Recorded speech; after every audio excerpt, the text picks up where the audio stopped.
What's up, my people? Today we return to the current Superman arc with a full breakdown of issues 23 and 24. DC's Superman title has been in the hands of writer Josh Williamson for some time now, and the new Superman story that he started at the beginning of the All In initiative has really taken things up to the next level. For starters, Lois Lane has been transformed into Superwoman after gaining all the powers of a Kryptonian during the Absolute Power event. For those of you who may not be up to speed on that, during last year's Absolute Power event, Amanda Waller, with the help of Failsafe, Brainiac Queen, and Souped Up Amazos, stole the powers of nearly every metahuman on Earth. However, by the end of the event, the heroes enacted a plan that released all the powers back to the metahumans with one major glitch, which is that not all powers were returned to the correct metahuman. In fact, some powers ended up with humans who never had powers before at all, and Lois Lane turned out to be one of them. But here's the kicker: nobody was sure whose power she ended up with, because the powers from every known Kryptonian on Earth was accounted for. At least it was a mystery up until the Superwoman Special #1, where it was revealed that the powers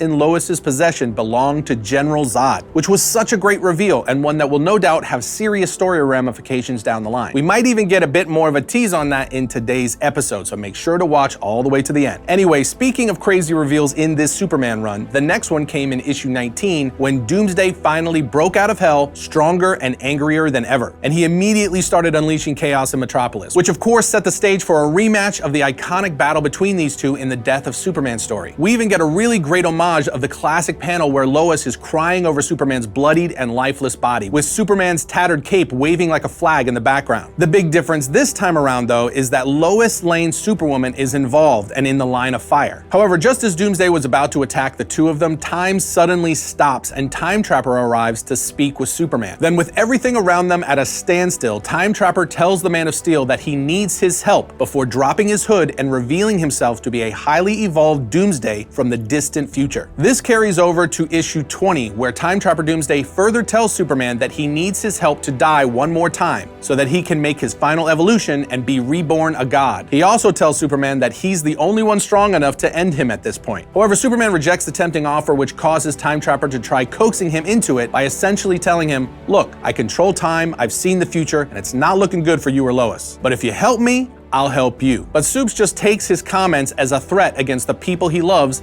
and attacks the evolved Doomsday. But this just gives Doomsday a chance to demonstrate just how powerful he has become by snatching Superman out of the air by his neck and throwing him through the street below with almost no effort. After which, he just gives Superman a final warning and vanishes into the time stream. From here, we're going to jump forward to the end of issue 21, where we're introduced to the leader of Calaton, who's headed for Earth to get Doomsday. Then in issue 22, he invades Earth, essentially telling the people of the planet to give him Doomsday or he'll destroy everything. So Superman and Superwoman then head to his ship to have negotiations with this leader of Calaton, who again demands Doomsday be turned over to him. He essentially says, "I'll take him away and you'll never have to deal with him again." But Superman is never one to negotiate in those kind of terms, so it quickly spirals into a disagreement, with Superman saying, "You can threaten me, but you don't get to threaten Metropolis, and you sure don't get to threaten my world." This causes the leader of Calaton to reveal himself as the Radiant, the being who started the series of events that led to the Death of Superman story in the first place. And he did this by defeating Doomsday all those years ago and sending him to Earth. Anyway, this ultimately leads to a massive battle between the Radiant, Superman, and Doomsday. And during the brawl, Radiant shoots an energy blast towards Jimmy Olsen, but just as Superwoman thinks he's toast, she realizes that time has once again been frozen by Time Trapper, who this time has a proposition for Lois. And that's where things left off in issue 22. So now let's see exactly what Time Trapper Doomsday has in mind for Lois in issue 23. But I gotta tell you, every time new versions of characters emerge in comics like Doomsday, Time Trapper, I can't help but think about how cool they would look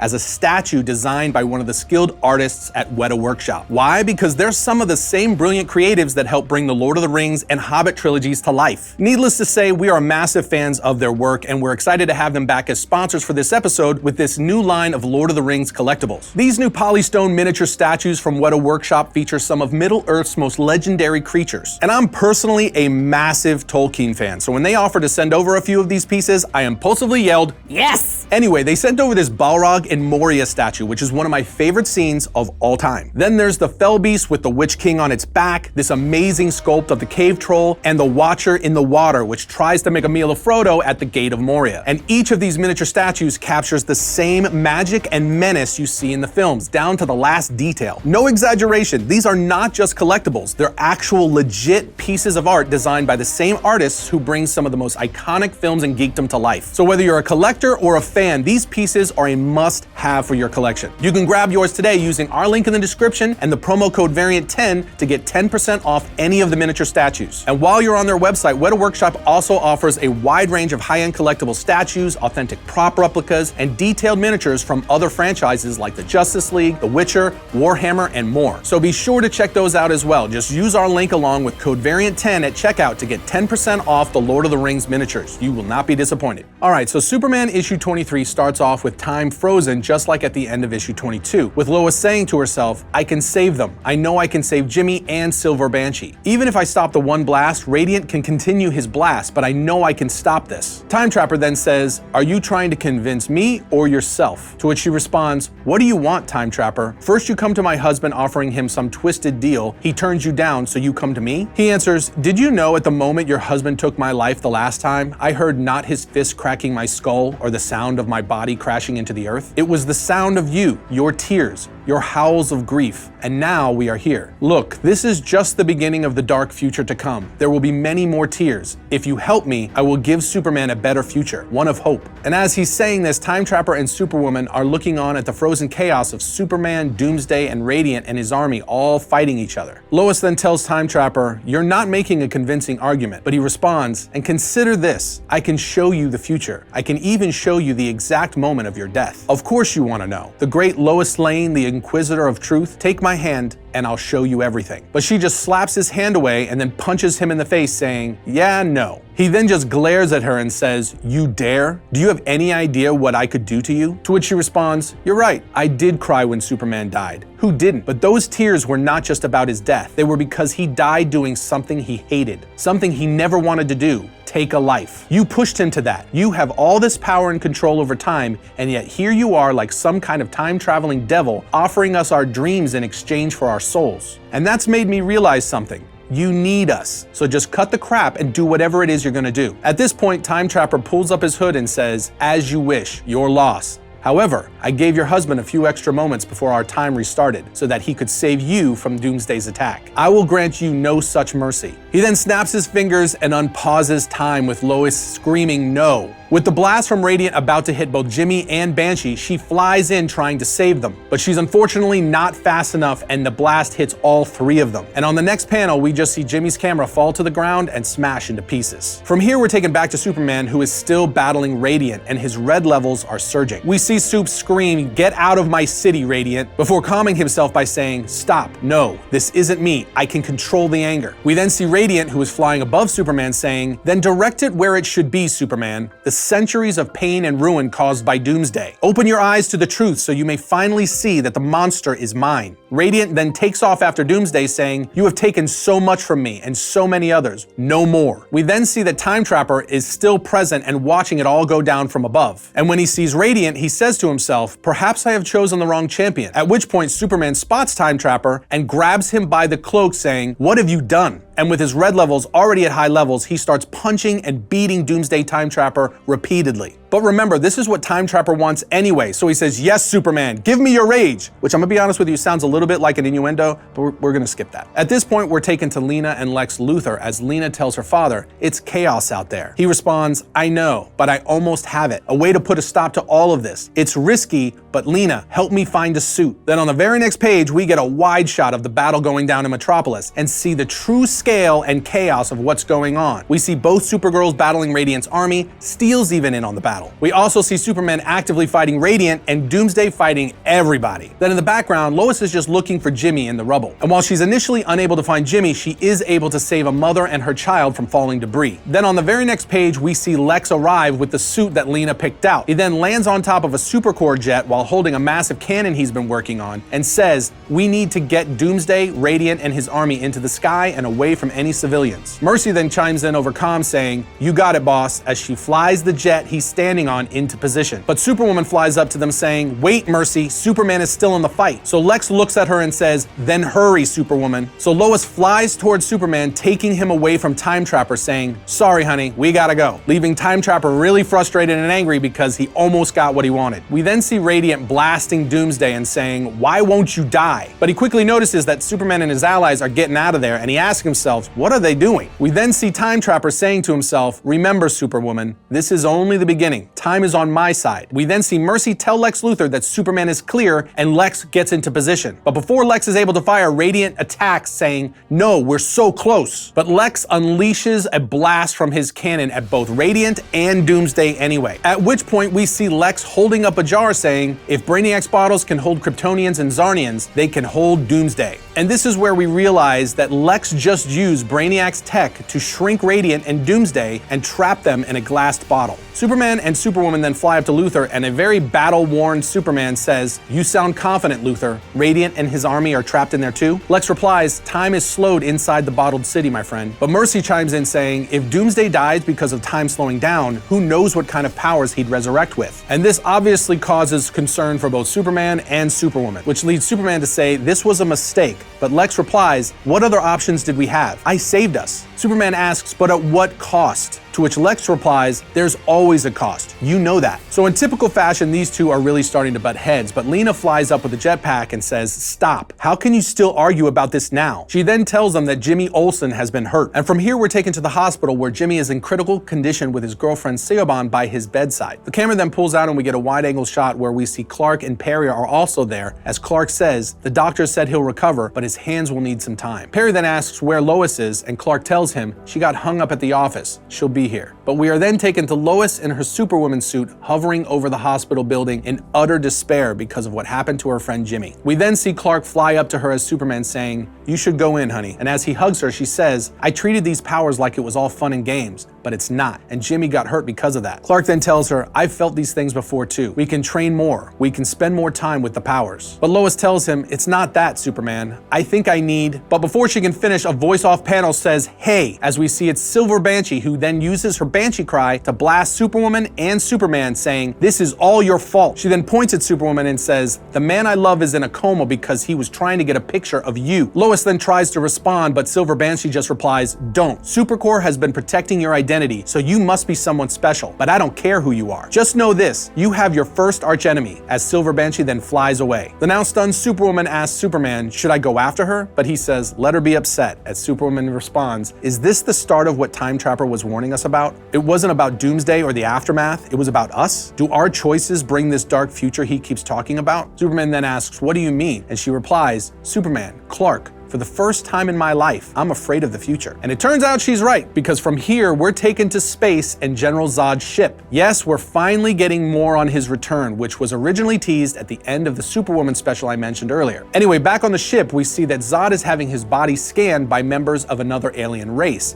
and they tell him, "Your powers are completely gone, Lord Zod. You haven't been near a yellow sun in some time. Perhaps we need to get you back under one to recharge, but that journey will take some time." A clearly angry Zod tells him, "No one can know." To which the alien replies, "Your secret is safe with me, my lord." But Zod grabs his face and says, "Of course, and I don't need the last son of Krypton's powers to ensure it," followed by crushing his head with his bare hands. So clearly, Zod's not happy. But here's the thing. The bigger issue with Zod's return is that we know Lois took his powers, and he's going to be hunting whoever is responsible for his current situation. And when he eventually makes his way to Earth, his confrontation with Superman and Superwoman is going to get extremely interesting. Anyway, the next panel takes us to the Time Trapper at the end of time as he says to someone off panel, "Superman, come to me. You were right. Even your past self refused my offer. Don't any of you know what is at stake? Time is not written in stone here. We can still change it. You will see how much worse things get once Darkseid returns and then comes crawling to me for help." But at that moment, he gets hit with lightning or some kind of energy blast and then looks up to see where it came from. And when he does, he says, "You.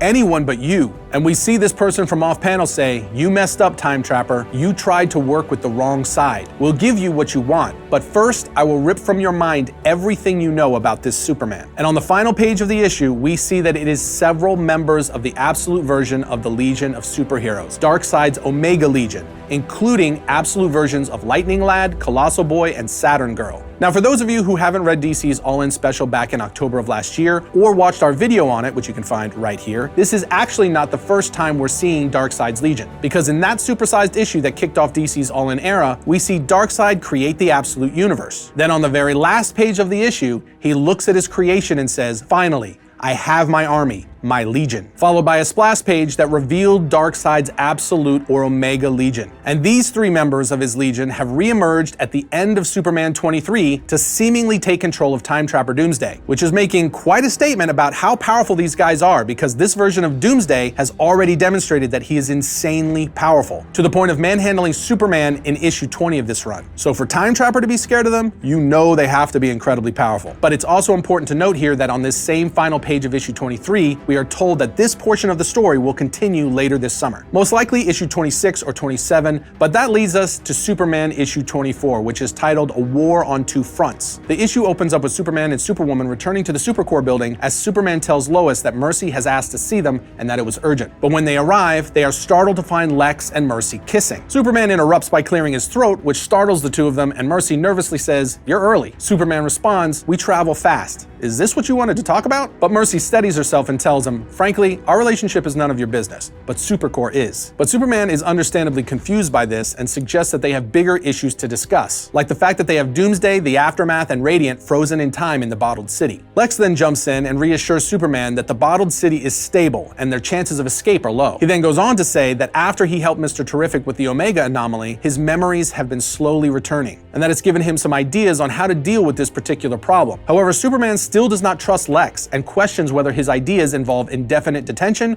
or torture, which understandably rubs Lex the wrong way. So Mercy, seeing that the interaction is going in an unpleasant direction, chimes in and tells Superman, "You've been letting me run the day-to-day at Supercorp, but it's still your company, and it's time we showed you what we've been working on." At which point, Lena Luthor, Lex's daughter, invites them into the next room where they introduce Superman and Superwoman to an entire line of new technology that they have been developing. Lena says, "Since the creation of Supercorp, our #1 goal has been to support you and your mission to protect Metropolis and the world. To do that, our R&D division learned from you, boss, and more importantly, learned from your battles. The Steelworks civic protection protocols were a good start securing the city, but these smart drones and thermoskeletons can actually bolster offense rather than pure defense. That was the key." Mercy then interjects saying, "We think it's time we take this technology to market." But Superman has exactly zero interest in introducing more dangerous weapons and surveillance technology to the general public, especially technology designed around his power set and his fighting capabilities. However, Mercy just persists, saying, "You might not like the idea, but at the end of the day, the Corp in Supercorp is for corporation. We need to make money. The families that work for us count on it." Superman does not look convinced, but before he can respond, he gets a call from Mr. Terrific, who tells him that a small covert fleet of extraterrestrial origin has invaded the ruins of Markovia, and while the League has been granted special UN clearance to intervene, they are low on heavy hitters and are in need of Superman's help. But Lois is still constantly looking for every opportunity to exercise her new powers, so she tells Superman, "I'll do it." To which Superman replies, "We'll go together." But Lois just tells him, "No, you stay here and deal with Supercorp. Talk to Mercy. This can be my very first Justice League mission. After everything that happened with Doomsday and Radiant, I need more time in the field anyway." So Superman reluctantly agrees, and after asking her to keep in contact, Lois takes off. Superman then turns to Mercy and tells her, "Okay, Mercy, you have my attention. Show me everything." Then on the next page, we see Superwoman has joined other members of the Justice League in Markovia, including Hawkgirl, the Creeper, Ted Kord Blue Beetle, Vixen, Mr. Terrific, and Jaime Reyes Blue Beetle. Mr. Terrific tells the group that a couple of hours ago, multiple dropships breached Earth's security, and their mission is to find out who they are and why they are there. But they don't have to guess long, because on the very next page, they are attacked by the Khund, who scream, "This is our land now, death to all who oppose us." So the League quickly swings into action, with Terrific telling the Blue Beetle to take care of civilians, as the rest of the team goes on the offensive. Terrific then tells Superwoman, "I suspect there is more to this attack. We need to determine the purpose of their mission." Hawkgirl then comments that normally the Khunds have some sort of field commander, but she doesn't see one. So Superwoman replies that she'll start there and takes off. Creeper then joins her in the air, saying, "Sounds like my kind of case," as the two head off to find answers. From here, we're taken back to the Supercorp building, where Lena is walking Superman through various new technologies that have been developed based on examining and analyzing Superman's powers and the technology of Krypton, and the more Superman sees, the more nervous he becomes. Lena and Lex continue to try to convince Superman that all these technologies can be used as a force for good. But Superman says, some of this technology has been used to hurt me and my loved ones, Luthor. At which point Mercy jumps in and reminds Superman that the same kind of technology at Supercorp was used to reverse Amanda Waller's theft of superpowers in the Absolute Power event, and tells him that it would be selfish for them not to share what they've built. But despite their attempts to convince him, Superman does not want to use any of this technology for profit, which clearly annoys Mercy. So she says, ultimately, until Lex decides he wants control again, Supercorp belongs to you, Superman. It's your call. But she then turns to Lex Luthor and says, unless Lex has any objections. However, Luthor, who is still struggling with his own identity, just nervously stumbles over his words before they are interrupted by Police Chief Krakoa, who bursts into the room with several police officers to arrest Luthor for his many crimes. Lena and Mercy start to argue with the police, but Lex stops them, saying, it's okay, he's right. I need to pay for my crimes. We are then taken back to Markovia as Superwoman and Creeper locate the Khun's ship. Lois tells Creeper, we need to be careful. We don't know what kind of weapons the Khuns have. They then see several of the soldiers on the ground saying to each other, she promised us these weapons would make us unstoppable. Let's see what they can do. And when Superwoman sees the massive weapons and cannons they have, she wants to contact Mr. Terrific before moving on the Khuns. But before she has a chance, Creeper goes rushing in and she's forced to follow behind him. The Khuns then open fire on them, but Superwoman and Creeper are able to get the upper hand and make quick work of them. Elsewhere, we see Mr. Terrific and the rest of the League have captured several of the Khun soldiers as well, and he contacts Superwoman to tell her that he believes the Khuns chose this space not to take over, but to test these new weapons. And at the same time, Creeper comes flying in with one of the cannons telling Superwoman, you need to see this. And on the very next panel, we see a shocked and angry Superwoman saying, you've got to be kidding me. The next page then returns us back to the Supercorp building where Lena Luthor is talking to Superman saying, I can't believe they arrested my dad. He was really trying to live a better life. How did they even know he was getting his memory back? Superman then shocks her by saying, I told them. Lena angrily responds, what? How could you? But Supes just tells her, I have to be cautious. I know your father, what he's capable of. I needed to make sure we had extra eyes on him. But Lena responds by saying, he's not the one you should be watching, which clearly shocks Superman, but Lena continues to say, you heard me. You're so quick to condemn my dad when Mercy Graves is lying right to your face. And at that moment, Superwoman comes flying in holding one of the massive cannons she took off the Khuns, which we now see bears Superman's crest, and she says, Lena's right, we have a problem. We then immediately see Superman and Superwoman confront Mercy in her private lab as Superman now holds the cannon while saying, explain yourself. What did you do, Mercy? Did you sell this to the Khuns? But Mercy, who clearly does not feel threatened by any of this, responds, I didn't realize the supergun was being field tested already. Superman then questions the name, saying, Supergun? To which Mercy replies, with the proper branding, you can sell anything. But Superman is unamused and tells her, I'm not for sale, Mercy, and you said it yourself, Supercorp is mine. You're fired. But again, Mercy seems completely unfazed and just responds by saying, Superman, I understand you're angry. I'm sorry to say this, but you don't get to fire me. As she reveals, she's wearing a kryptonite-powered weapon, which immediately begins to weaken and cripple both Superman and Superwoman. Mercy then tells them, when Brainiac stripped Metallo's metals for parts to build his queen, I managed to recover his hard drive and his heart. I know this hurts you, Superman, but this is all brand new to you, isn't it, Superwoman? You and your husband get to experience something new together. Do we call this kryptonite bonding? A horrified Lena then lunges at Mercy while saying, what are you doing? But Mercy just smacks her backward and responds, I'm sticking to the plan, Lena. This is what Lex really wanted Supercorp for. Lex believed he could fix Superman, that he could make him what he wanted him to be, and then use Superman to grow his own empire. Lena, who's clearly stunned, then says, that was my dad's old plan, Mercy. He's not like that anymore. But Mercy is undeterred and tells Lena, your father was right. The world needs Superman, and I believe the world also needs Lex Luthor. That man they arrested,